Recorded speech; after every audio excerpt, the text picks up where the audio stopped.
حضرت ذوالنون مصری بہت بڑے اللہ کے ولی ہیں رحمتُ اللہ تعالی، دریائے نیل پر، مصر میں دریائے نیل کے ساحل پر آپ تشریف لے گئے، کسی گہری سوچ میں مگن تھے کہ ایک بڑے سے بچھو کو آپ نے بڑی تیزی کے ساتھ دریا کی طرف جاتے ہوئے دیکھا۔ آپ اس کی طرف متوجہ ہو گئے اور اس کے پیچھے پیچھے پانی کے کنارے پر پہنچے کہ دیکھو یہ اتنا بڑا بچھو جا کدھر رہا ہے۔ آپ نے دیکھا کہ دریا میں سے ایک مینڈک نکلا اور وہ بچھو اس کی پیٹھ پر سوار ہو گیا، مینڈک کے اوپر، یعنی گویا مینڈک اس کے لیے کشتی بن کر آیا اور یہ اس کے اوپر سوار ہو گیا اور دریا میں تیرنے لگا، دریا پوری پار کر گیا۔ حضرت ذوالنون مصری نے کہا یہ اللہ کے رازوں میں سے کوئی راز ہے کہ یہ ہو کیا رہا ہے۔ آپ بھی ٹریول کر کے آپ نے بھی دریا کراس کیا۔ اب وہاں جب دریا کے کنارے پر پہنچے تو وہ مینڈک نے گویا اس کو اس کنارے پر لگا دیا اور بچھو اتر گیا۔ اب وہ بچھو جانے لگا تو آپ بھی پیچھے پیچھے چلنے لگے۔ اب ایک درخت کے پاس پہنچے، وہاں دیکھا کہ ایک نوجوان مدہوش، بالکل بے ہوش پڑا ہوا ہے اور اس نوجوان کے سینے پر ایک بہت بڑا سانپ پھن بنائے بیٹھا ہے اور قریب ہے کہ اس کو ڈنک مارے گا۔ تو اس بچھو نے جا کر اس سانپ پہ اٹیک کیا، اسکارپین نے، اور اس سانپ کو مار دیا۔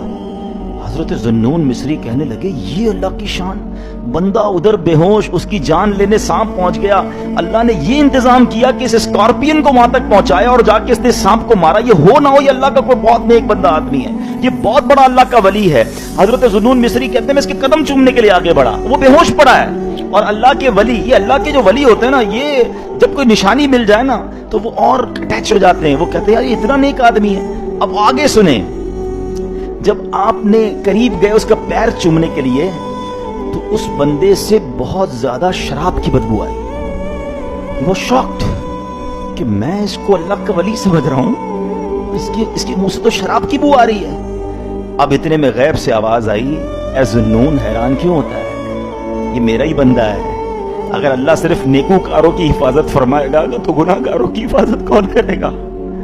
اللہ اگر فقط نیک لوگوں پر ہی کرم فرمائے گا تو گناہ گاروں کو کون بخشے گا؟ آپ اس بات سے وجد میں آ گئے، آپ تو اس کو کہتے نا اللہ کی یاد میں کھو گئے۔ اب کیا ہوا؟ اب آپ وہیں بیٹھ گئے نا کہ یہ ہوش میں آئے تو میں اس سے کچھ بات کروں۔ سورج غروب ہونے لگا تو ساحل پر ٹھنڈی ٹھنڈی ہوا چلنے لگی، وہ نوجوان اب اس کے جسم میں حرکت ہوئی، وہ ہوش میں آیا۔ اب اس کا جب نشہ اترا تھوڑی دیر بعد اس نے آنکھیں کھول دی، تو آنکھیں کھولی تو اپنے سامنے حضرت ذوالنون مصری رحمت اللہ تعالی کو پایا اور بڑی شرمندگی سے پوچھنے لگا کہ حضور آپ یہاں کیسے؟ وہ جان گیا کہ تو اللہ کے ولی ہیں، بہت مشہور آدمی تھے۔ تو آپ نے کہا یہ چھوڑ میں کیسے، یہ بتاؤ تم کون ہو، اپنا تعارف کرواؤ۔ اس نے رائٹ سائڈ پہ اپنے جب دیکھا کہ اتنا بڑا سانپ مرا ہوا پڑا ہے اور لرزنے لگا، خوف سے کانپنے لگا۔ اب حضرت ذوالنون مصری نے اس کو پورا واقعہ سنایا کہ کیسے میں تجھ تک پہنچا، کیسے سانپ کو بچھو نے مارا اور مجھے جو غیب سے تیرے بارے میں آواز آئی، اللہ اکبر۔ اب وہ گناہگار اپنے سر پر مٹی ڈالنے لگا اور کہنے لگا اگر وہ ذات اپنے گناہگار بندوں کے ساتھ ایسا سلوک کرتی ہے تو پھر نیکوکاروں کو کیسا نوازتی ہوگی۔